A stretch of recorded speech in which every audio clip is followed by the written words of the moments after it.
ते नाशिक जिल्ह्यावर येत असून ग्रामीण भागामध्ये मोठ्या प्रमाणावर कार्यकर्त्यांमध्ये उत्साह बघायला मिळत आहे. आपल्याशी काही मनमाडचे नांदगावचे काही कार्यकर्ते आहे, आपण त्याच्याकडून जाणून घ्या या सर्वबद्दल त्यांना काय वाटतं.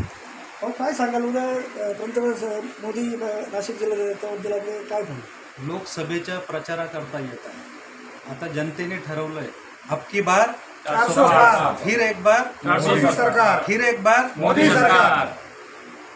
मोदी सरकार निश्चित येणार आहे. कारण सरकारने खूप क्षेत्रात वेगवेगळं काम केलं. अगदी सर्वसामान्य करता अन्न सुरक्षा योजना राबवली, 80 कोटी लोकांना फायदा झाला. जनधनच्या माध्यमातून बँक अकाउंट खोलले गेले. शून्य म्हणजे 1 रुपयाही न देता अनेक लोक ज्यांचं स्वप्नातही विचार केला नव्हता अशा सर्वांचे बँक अकाउंट त्या ठिकाणी खोलले गेले. उज्ज्वला गॅस योजना आली. महिलांकरता त्या ठिकाणी शौचालय, आम्ही जेव्हा ग्रामीण भागात फिरायचो तर खऱ्या अर्थानं महिलांची त्या ठिकाणी लाज वाचवण्याचं काम.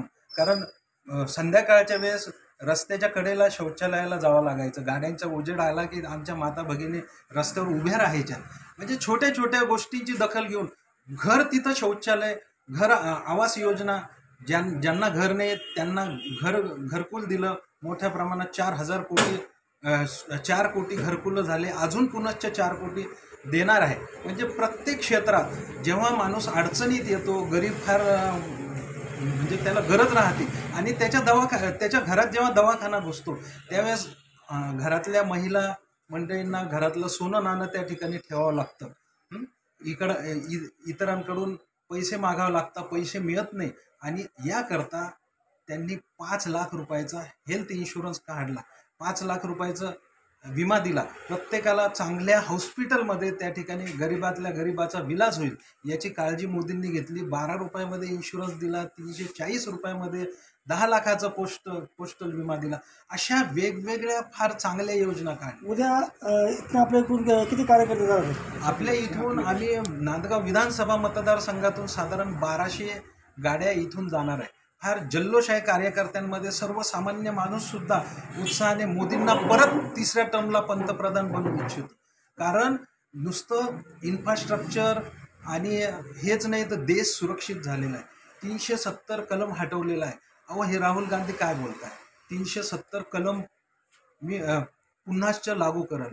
खऱ्या अर्थानं माझ्या दलित बांधवांना या निमित्तानं बोलू इच्छितो की संबंध एक देश एक निशान एक संविधान हे मोदींनी लागू केलेलं आहे. नेहरूजींनी बाबासाहेब आंबेडकरांवर त्या ठिकाणी सक्ती करून त्यांच्या मताच्या विरोधात 370 कलम काश्मीरमध्ये लागू केला. आज काय घडलं? तिथलच्या लाल चौकात सुद्धा तिरंगा त्या ठिकाणी फडकतो, डौलाने फडकतो. पायी माणूस चालत नव्हतं, आता गाड्या घोड्या घेऊन पर्यटक त्या ठिकाणी जातात. फार चांगलं काम मोदींनी केलं. आपण काय सांगाल, कसा उत्साह आहे? बस उत्साह तर भरपूर आहे. तिसरी टर्ममध्ये मोदी सरकार जरूर येणार आहे. 400 पार होईल. भारताची पूर्ण जगामध्ये जी प्रतिमा उंचावत आहे त्यासाठी आपकी बार मोदी सरकार एकदम जरुरी आहे. आणि यावेळेस सुद्धा मागच्या वेळेस जास्त सीट येतील. 400 पार होणार आहे. काय सांगाल, उद्याची तयारी कशी केली? उद्याची तयारी फार जल्लोषात आहे.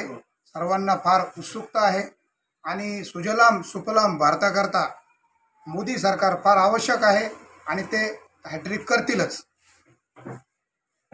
एकंदरीतच नाशिक जिल्ह्यातील मनमाड, चांदवड, नांदगाव आदी भागामध्ये सभेसाठी मोठा उत्साह बघायला मिळत आहे. जवळजवळ 12 ते 13 हजार गाड्या या 4ही तालुक्यातून जाण्याकरता कार्यकर्त्यांची लगबग सुरू आहे दिसत आहे. जय महाराजसाठी संतोष खताळ, मनमाड.